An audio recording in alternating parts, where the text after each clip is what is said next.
Hello दोस्तों, रोज़ की तरह आनंद लेखनी ब्लॉग में सभी देवियों का, सभी सज्जनों का और सभी साथियों का, सभी बड़ों का और छोटों का हार्दिक स्वागत है। दोस्तों, आज मैं आपके सामने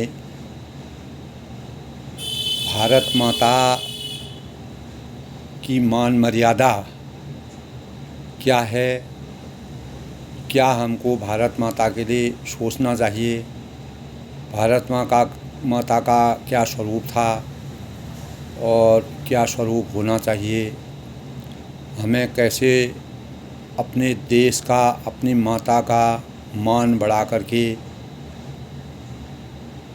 अपने अस्तित्व की रक्षा करनी चाहिए। किसी भी देश की छवि तभी अच्छी होती है जब वहाँ के देश के लोग उस देश की रक्षा करने के लिए, सुरक्षा करने के लिए, मान मर्यादा को आगे बढ़ाने के लिए हर 24 घंटा नतमस्तक रहते हैं। इन्हीं भावों से प्रेरित होकर के मैंने आज एक छोटी सी रचना बनाई है जिसे मैं आप लोगों के सामने प्रस्तुत कर रहा हूँ। दोस्तों, रचना को कहने से पहले सबसे पहले हमको ये ज्ञात होना चाहिए कि पूरे संसार में, पूरे भूमंडलीकरण में, पूरे महानाट्यशाला पूरे संसार महानाट्यशाला के अंतर्गत हर एक व्यक्ति को अपने देश से अपार स्नेह होता है। लेकिन हमारे देश का नाम भारत माता है, जो कि माँ के स्वरूप की पहचान है। एक माँ अपने बच्चे को कैसे पालती है, कैसे पोसती है, क्या उसकी वेदनाएं होती हैं, ये सब चीज़ें हमको माँ के आशीर्वाद से प्राप्त होता है। हमारे देश का अस्तित्व इसलिए बढ़ जाता है कि हम एक माँ के नाम से अपने देश की संरचना से जुड़े हुए हैं। दुनिया की सबसे सुंदर मेरी भारत माता, इन भावों से हम देश की रक्षा करना चाहते हैं। हजारों वीरों ने इस देश में जन्म लिया है, जिन्होंने किसी भी कार्य कुशलता में, युद्ध में या कहीं भी दुख सुख में, आर्थिक क्षेत्र में, राजनीतिक क्षेत्र में अपनी पहल बनाई है और अपने प्राणों की बाजी लगा करके देश की मान मर्यादा को बढ़ाया है, अपना बलिदान दिया है और हमारे लिए वे प्रेरणा के स्रोत हैं। भारत हमारे लिए अभिमान का केंद्र है, अभिमान की जन्मदात्री है। भारत को भारतीय कहलाने का सौभाग्य प्राप्त है। ये हमारे लिए बहुत ही खुशी की बात है। भारत माता का स्वरूप बहुत विराट है। जब हम लोगों को कोई पीड़ा होती है, क्लेश होती है या हम अभाव में रहते हैं, तो हमारी माता ही सोचती है, वह चिंतित हो जाती है कि वह परेशानी में है। उसी भावों से जोड़ करके हमारी भारत माता का हम अभिनंदन करते हैं। अपने माँ, जन्मदात्री माँ के रूप में उसका मान सम्मान किया जाता है, जो हमको अज्ञान रूपी अंधकार से ज्ञान रूपी प्रकाश की तरफ ले जाती हैं। गंगा, जमुना, सरयू, निर्मल, यह इनके शौर्य में है। जहाँ निर्मल नदियाँ बहती हैं, हिमालय जैसा पर्वत इस माँ का मुकुट है और केसरिया और नारंगी रंग की साड़ी से इनको विभूषित किया गया है।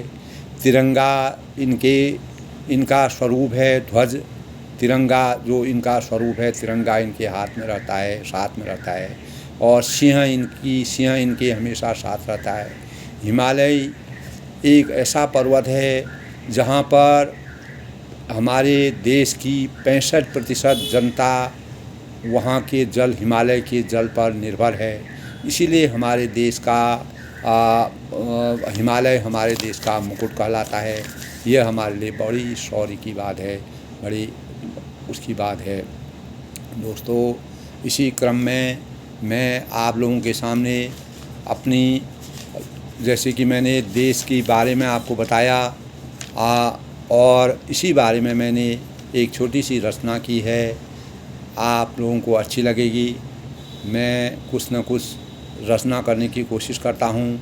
दोस्तों, आप सुनिए और उसका आनंद लीजिए कि मैंने भारत माता की मान मर्यादा इसका शीर्षक रखा है और आपको अच्छी लगेगी। दोस्तों सुनिए।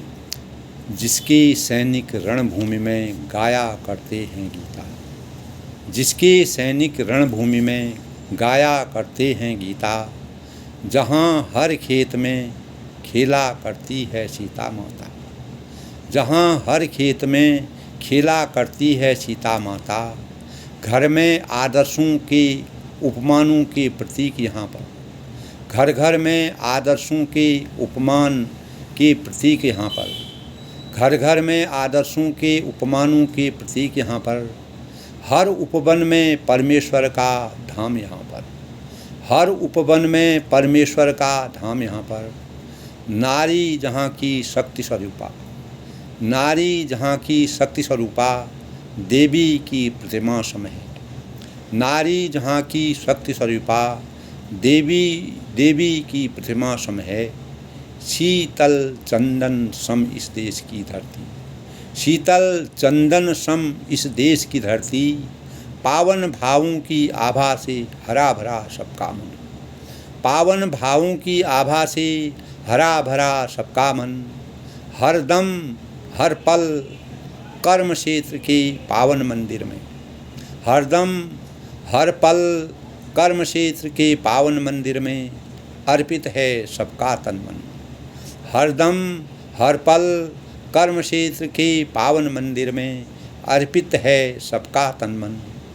देशभक्ति के गीतों से, देशभक्ति के गीतों से माँ का करें निज अभिनंदन, देशभक्ति के गीतों से माँ का करें निज अभिनंदन। हर सैनिक माँ के आँखों का तारा सम, हर सैनिक माँ भारत माँ के आँखों का तारा सम, हर सैनिक भारत माँ के आँखों का तारा सम। बरसों पहले जिसको गुलामी के जंजीरों से छुटकारा पाया, बरसों पहले जिसने गुलामी के जंजीरों से छुटकारा पाया, जिसकी आज़ादी के लिए वीर सपूतों ने खून बहाया, जिसकी आज़ादी के लिए वीर सपूतों ने खून बहाया।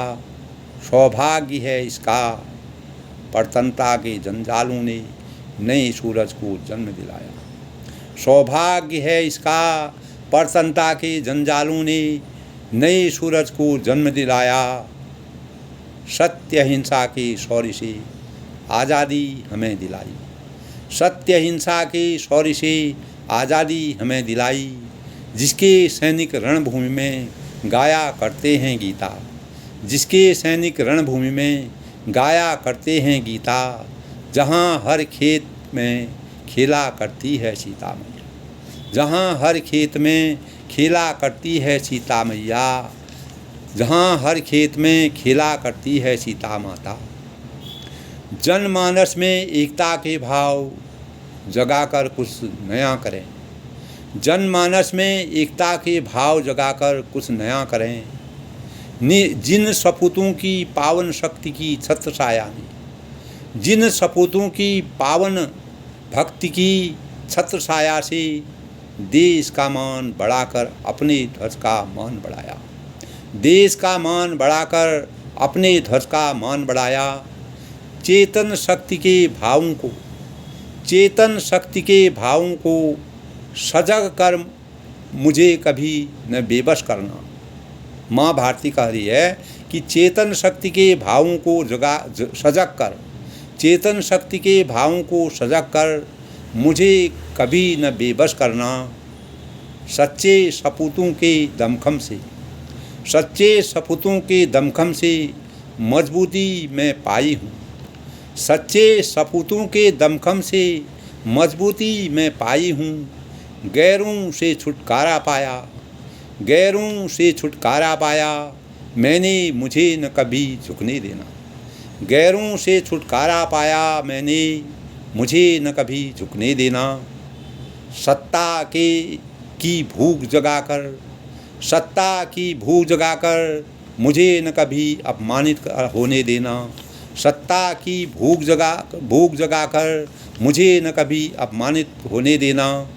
आओ हम सब सत्य अहिंसा के दीप प्रज्वलित कर, आओ हम सब सत्य अहिंसा के दीप प्रज्वलित कर, मान मर्यादा का नव सृजन कर आगे बढ़ना सीखें। मान मर्यादा का नव सृजन कर आगे बढ़ना सीखें। यही शक्ति है, यही शक्ति है, यही भक्ति है, यही स्वदेश की आन बान। यही शक्ति है, यही भक्ति है, यही स्वदेश की आन बान शान। एकता के धागे में बंधकर, एकता के धागे में बंधकर देशभक्ति के गीत रचाए। एकता के धागे में बंधकर देशभक्ति के गीत रचाएं। परम पिता के भाव जगाकर, परम पिता के भाव जगाकर माँ का मान बढ़ाएं। परम पिता के भाव जगाकर माँ का मान बढ़ाएं। जन्मदात्री माँ भारती को सत सत नमन नमन कराएं। जन्मदात्री माँ भारती को सत सत नमन कराएं। जन्मदात्री माँ भारती को सत सत नमन कराएं। जिसके सैनिक रणभूमि में गाया करते हैं गीता, जिसके सैनिक रणभूमि में गाया करते हैं गीता।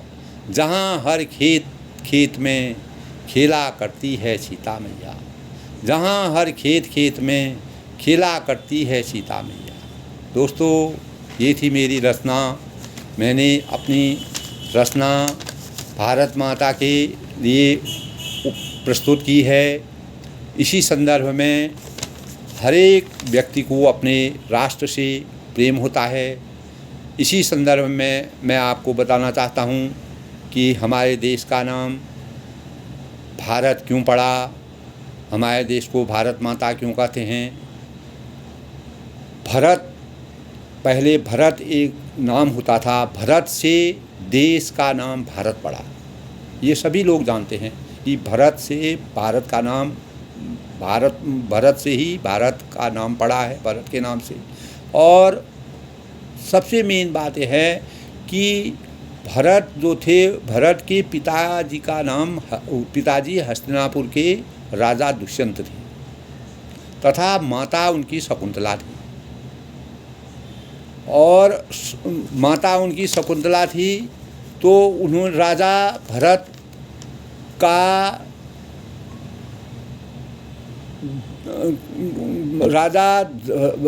राजा भरत का अभिज्ञान शकुंतलम में हमने पढ़ा है। ये अभिज्ञान शकुंतलम शायद आप लोगों ने भी पढ़ा होगा। उसमें इसका वृत्तांत है। इसी वृत्तांत के अनुसार भरत के नाम से ही भारत नाम, हमारे देश का नाम भारत पड़ा।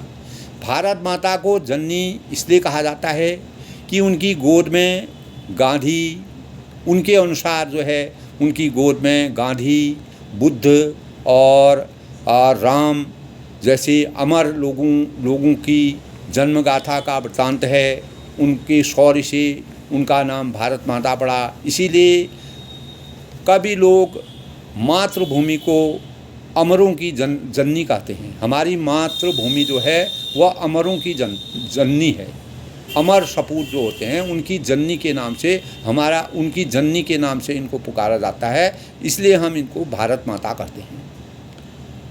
और बहुत पीछे की बात अगर मैं आपको बताता हूँ, अवनींद्रनाथ ठाकुर ने भारत माता को 4 भुजाधारी देवी के रूप में चित्रित किया है और केसरिया वस्त्र उनका परिधान बताया है। हाथ में पुस्तक और माला, श्वेत वस्त्र धारण की हुई और ध्वज की और धान की बाली हाथ में लिए हुए शेर जिनके साथ रहता है, वह भारत माता का प्रतीक चिन्ह माना गया है। दोस्तों, तो हमको सबसे पहले भारत माता के बारे में पता होना चाहिए कि भारत माता हमारे क्यों हमारे देश का नाम भारत माता पड़ा। ये कहीं पर भी किसी साक्षात्कार में भी पूछा जा सकता है, कहीं पर भी पूछा सकता है। मैं किसी भावी नागरिकों के लिए भी अपनी बातें करता हूँ, उन लोगों को भी इसके बारे में हल्का सा ज्ञान होना चाहिए। जैसे सुमित्रानंदन पंत हैं और निराला हैं जो कवि थे, और उन्होंने सबसे पहले भारत माता के ग्रामीण जीवन का बड़ा वृत्तांत किया है कि हमारी भारत माता में गांव का जीवन कितना सुनहरा स्वर्णिम है, उसका बहुत बड़ा वर्णन किया है। उसी के अनुसार हमारे देश में हमारी माँ जिस प्रकार एक जन्मदात्री माँ होती है, उसी प्रकार हमारी माँ भारत माता है जिसकी गोद में हम पल कर बड़े होते हैं।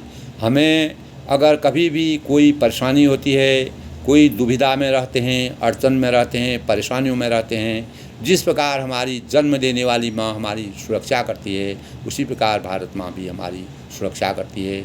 दोस्तों, अपनी रचना के अनुसार मैंने जिन भावों को कहा है, आप लोगों को सभी को इसको समझना चाहिए, मनन करना चाहिए। सभी को अपनी माँ भारत माता के शौर्य को ऊंचा उठाना चाहिए।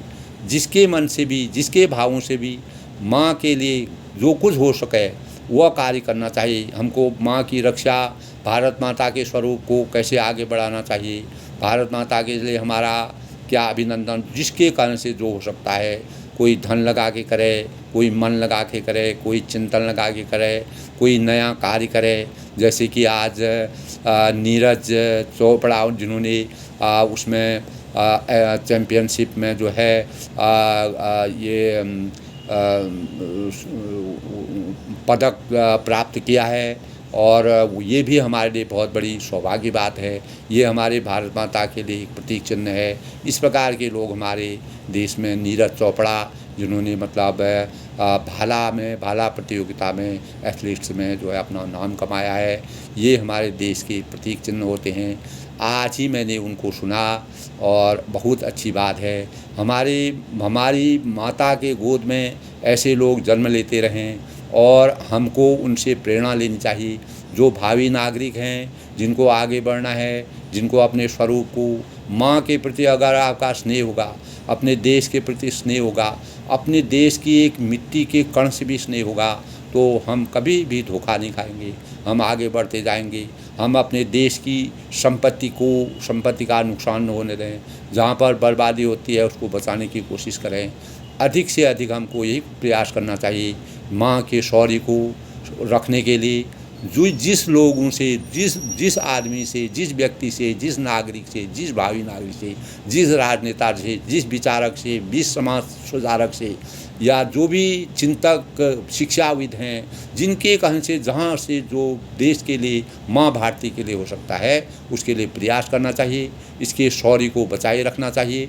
तभी हमारा अस्तित्व रहेगा, तभी हम आगे बढ़ेंगे, तभी हमारा देश का हर नागरिक उन्नति करेगा। दोस्तों, मेरी रचना करने का केवल यही उद्देश्य नहीं है कि मुझे ये रचना करने से कुछ मिलेगा या मैं कुछ प्राप्त करना चाहता हूँ।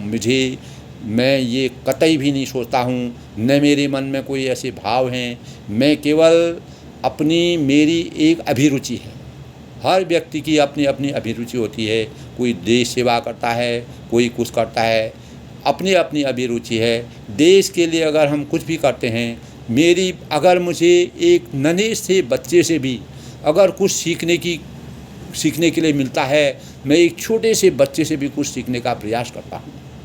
ये हर आदमी इसका प्रयास करना चाहिए। हर व्यक्ति को एक दूसरे से सुनना चाहिए। बच्चे को, छोटे से नन्हे से भी बच्चों को भी कभी नज़रअंदाज नहीं करना चाहिए। उससे भी हमें शिक्षा मिलती है। कोई अनपढ़ है, उससे भी हमको शिक्षा मिल सकती है। कोई पढ़ा लिखा नहीं है, उसका भी अपने क्षेत्र में बहुत बड़ा ज्ञान होता है, उससे भी हमको शिक्षा मिल सकती है। उससे कि उसमें भी देश की मान मर्यादा बढ़ाने की शक्ति होती है। वो भी कहीं न कहीं से देश की सेवा कर रहा है। सभी लोग, सभी नागरिक, चाहे वह छोटा हो बड़ा हो, सब देश के लिए समर्पित हैं। हमारे जवान हैं जो बॉर्डरों में काम कर रहे हैं, हमारे राजनेता हैं, रात दिन कार्य में लगे रहते हैं, देश सेवा में लगे रहते हैं, हमारे विचारक हैं, हमारे समाज सुधारक हैं, हमारे धार्मिक लोग हैं, आध्यात्म में जो हैं, जो हमारे समाज को आगे बढ़ाते हैं, वो अब क्या कर रहे हैं? वह देश के लिए तो काम कर रहे हैं, समाज सुधारक हैं। कोई राजनेता है, देश में क्या स्थिति है, कैसे हमको देश को आगे बढ़ाना चाहिए, रात दिन एक किए हुए हैं, उनको एक सेकंड का भी समय नहीं है। ये समर्पण की भावना है दोस्तों। केवल फ़ायदा नहीं देखा जाता है, देश के मान मर्यादा को बढ़ाने के लिए, देश को आगे बढ़ाने के लिए आज बहुत से राजनीतिक में देखता हूँ, रात दिन लगे रहते हैं। वह अपने मन, वचन और कर्म से हमेशा निस्वार्थ ढंग से भी काम करते हैं। होता है जहाँ पर बहुत अच्छाइयाँ होती हैं, कुछ बुराइयाँ भी होती हैं। बुराइयों को हमें कभी भी अर्पित नहीं करना चाहिए, उसको नहीं देखना चाहिए, उसको नज़रअंदाज कर देना चाहिए। अच्छाइयों को हमको एक नन्हे बच्चे से लेकर ऊंचे से ऊंचे इंसान से भी प्राप्त करना चाहिए। यही हमारी देश की संपत्ति होती है, यही हमारे ज्ञान की सबसे बड़ी पराकाष्ठा है। इसी से हम आगे बढ़ सकते हैं, इसी से हम अपनी भारत माता की रक्षा कर सकते हैं और हम अपने देश का नाम ऊँचा करके रोजी रोटी पाल करके अपना पेट पालना, ये बहुत बड़ी बात नहीं है दोस्तों। कोई भी अगर किसी दूसरे व्यक्ति के लिए किसी भी भाव से कोई कार्य करता है, वही समाज का सबसे बड़ा इंसान है। मोदी जी देखिए, कोई भी राजनेता है, आज वह रात दिन क्यों कर रहे हैं। योगी जी हैं, बहुत से नेता हैं जो पहले के भी नेता हैं, जो चाहे वो पक्षी में हों, विपक्षी में हों, वो लोग रात दिन कुछ न कुछ अपने विचार रखते हैं, अपने भावों को रखते हैं, राय और देश की जनता के लिए बोलते हैं। चाहे उनके विचारों में मतभेद हो, लेकिन वह सब क्या है, देश के लिए ही है, देश की जनता के लिए है, आम आदमी के लिए है। उसी से हमारा देश, जब हमारा पक्ष रहेगा, विपक्ष रहेगा, तभी देश में अच्छे भाव जाएंगे। यानी आदमी कोई भी मोनोपोली नहीं करेगा और एक छत्र राज्य नहीं करेगा। तो जहाँ बुराई है, जहाँ अच्छाई है, वहाँ बुराई होना स्वाभाविक है। इसको कभी भी व्यक्तिगत रूप से नहीं लेना चाहिए। ये हमारे देश की परंपरा है, राजनीति की परंपरा होती है, कहीं पर भी की परंपरा होती है। उस परंपरा को, उस मान मर्यादा को, उस विचारधारा को आदमी को आगे बढ़ाना चाहिए। जब हमारे देश में सभी तरह के लोग होंगे, सबको अपने देश के लिए समर्पण की भावना होनी चाहिए और इसी से हमारा माँ का मान बढ़ेगा, भारत माता का शौर्य ऊंचा होगा और हम देश की उन्नति के लिए तन मन धन से कार्य करेंगे। एक भावी पीढ़ी के लिए यह ज़रूरी है कि उनको कभी भी हम मंच से या कहीं से भी कोई भाषण देते हैं, अपना विचार बोलते हैं, तो ऐसे विचारों का आदान प्रदान करना चाहिए कि उसका हमारे भावी पीढ़ी पर सीधे असर पड़े, उनके दिमाग में कोई गंदगी न पैदा हो, गलत भावें न जाएं। अगर उनके दिमाग में गलत भाव जाएंगे तो वह हर चीज़ को नज़रअंदाज करेंगे, उनको आगे बढ़ने की प्रेरणा नहीं मिलेगी। इसीलिए मैं सभी से अनुरोध करता हूँ, चाहे कोई भी मेरे पूज्य हों, बड़े गणमान्य लोग हों, बड़े लोग हों, तो अच्छी भाषा का प्रयोग करें, अच्छे विचारों का प्रयोग करें, अच्छी भावना रखें, जिससे हमारा 65% जो भावी नागरिक है, भावी पीढ़ी है, उसमें कोई भी कुंठित भावना न जाएं, गलत विचार न जाएं। और अगर उनमें हमारे द्वारा गलत विचार जाएंगे तो वह वहीं पर कुंठित हो जाएंगे, वो आगे नहीं बढ़ेंगे, उनकी मनोदशा खराब हो जाएगी। इसीलिए मैं सभी से अनुरोध करता हूँ, अपनी वाणी से अनुरोध करता हूँ कि हमें संयम से और तोल मोल करके हर भाषा का प्रयोग करना चाहिए। किसी भी बड़े नेता को, एक नेता को दूसरे नेता या कोई भी आध्यात्म हो, किसी चीज़ से जुड़ा हो, गलत भाषा का प्रयोग नहीं करना चाहिए। दोस्तों, गलत चीज़ गलत होती है, अच्छा अच्छा होता है। अगर हम सही भाषा का प्रयोग करेंगे, देश का समाज बढ़ेगा, हर लोगों में अच्छी बातें जाएंगी। इसीलिए मैंने आज भारत माता की मान मर्यादा को बचाए रखने के लिए छोटे से छोटे इंसान से लेके बड़े से बड़े पद पर बैठे हुए लोगों को कभी भी संयम, वाणी और तोल मोल करके, विचार करके बातों का, बोली एक अमोल है, जो कोई बोले जान, ये तराजू तोल के तब मुँह बाहर आन। इस प्रकार की विचारधाराएँ जो कबीरदास जी ने हमको बोला है, उनका ध्यान रखना चाहिए। तो बोली बहुत बड़ी अमूल है। बोली से ही इंसान की प्रतिभा की पता चलता है। उसी से हमारी भारत माता, अगर कोई जो कवि होते हैं, वह भारत माता की मान मर्यादा को बढ़ाने के लिए उन्होंने गाँव के जीवन के परिदृश्य के बारे में रचनाएं की हैं। इसीलिए भारत माता को गांव से ही उत्पन्न हुई, इस प्रकार की विचारधाराएं की हैं। हमारे गांव की छटा, सुनहरापन, हरियाली, वह हमारे माँ की पहचान है। जैसे कि मैंने आपको बताया कि माँ की क्या पहचान है, क्या परिधान है, धान की बाली जिनके हाथ में बताई गई है। तो ये सब स्वरूप माँ का है। इसलिए हमें अपने देश को से स्नेह रखना चाहिए। कभी भी गलत भाषा का प्रयोग नहीं करना चाहिए, चाहे ऊंचे मंच से हो, नीचे मंच से हो। अनुचित भाषा का प्रयोग देश के लिए सबसे नुकसानदायक होता है। इससे हमारे समाज में, हमारे भावी पीढ़ी में, हमारे बच्चों में गलत संस्कारों का आदान प्रदान होता है। इसलिए हमें ऐसे भावों से हमेशा बचना चाहिए। मैं अंत में अपनी वाणी को विराम देते हुए बड़ों को नमस्कार करता हूँ, छोटों को आशीर्वाद करता हूँ। मैं भावी पीढ़ी को यही कहता हूँ कि कभी भी गलत वाणी का उपयोग ना करें। अगर आपको कहीं गलत दिखाई देता है, उसको नज़रअंदाज कीजिए। अच्छी चीज़ों को आप, कोई राजनेता हो, कोई आध्यात्म में हो, कोई धार्मिक में हो, कोई कवि हो, कोई भी सामाजिक हो, कोई भी उच्च वक्ता हो, उससे अच्छी चीज़ें लीजिए। और अगर कोई कहीं पर आपको गलती लगती है, गलत लगता है, तो उसको नज़रअंदाज कीजिए। वही आपके आगे बढ़ने का सबसे बड़ा सूत्र है। उसी से आप जीवन में आगे बढ़ सकते हैं, तरक्की कर सकते हैं। कभी भी गलत चीज़ों को जितना आप मन में नहीं रखेंगे, उतनी आपकी उन्नति होगी, उतना ही आप आगे बढ़ेंगे, उतना ही आप शिक्षा के क्षेत्र में आगे बढ़ेंगे और एक दिन आप बहुत ऊंचे पद पर आसीन होंगे। दोस्तों, अगर हमारी सोच अच्छी होगी, हम अच्छाई को ग्रहण करने की कोशिश करेंगे, परमात्मा हमारा अवश्य साथ देगा। एक दिन आता है, हर व्यक्ति का दिन आता है। ऐसा नहीं है किसी व्यक्ति को चांस नहीं मिलता है। समय सबका आता है। समय का वेट करना पड़ता है, समय का इंतज़ार करना पड़ता है। इंतज़ारी हमारी सबसे बड़ी पहल है। इसीलिए हमको, हमारी माँ भारती को अच्छे सपूतों का इंतज़ार है। उसी इंतज़ार के भावों को हमको जगाना है, उससे हमको अपनी माँ के मान को बढ़ाना है। मैं अपने भावों से सबका अभिनंदन करता हूँ। सबका धन्यवाद। भारत माता की जय।